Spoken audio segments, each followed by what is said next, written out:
The Prince and the Pauper by Mark Twain. Chapter 27. An Execution. When the king awoke in the morning, the women were not there. "They are saved," he said happily. "Soon I shall find you, my dear good friends, and take care of you." Suddenly some officers came and ordered the prisoners to go to the prison court. In the court, the prisoners were told to stand with their backs against the wall, and they were guarded by officers. 2 women were standing in the center of the court. The king saw that they were his good friends. "So they were not friend," said the king to himself. "And how it is that I, the King of England, cannot defend them against these cruel people." Then the king saw a terrible thing. A lot of firewood was put around the 2 women, and a man lighted it to make a fire. The women bowed their heads and covered their faces with their hands.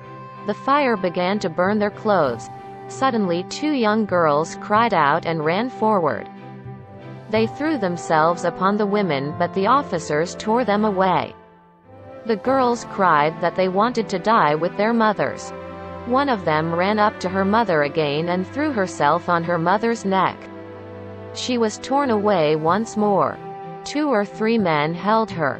She could not free herself and cried, "I shall be quite alone in the world now." The 2 girls cried all the time and tried to get free.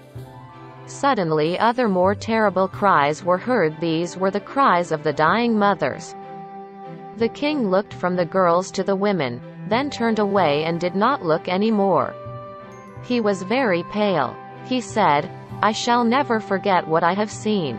I shall see it all the days of my life, and dream of it every night till I die." That same day several new prisoners were brought in. The king spoke to them. One of the prisoners was a poor woman who had stolen a small piece of cloth. She was sentenced to be hanged for it. Another was a man who had killed a deer in the king's park, and he, too, was sentenced to be hanged.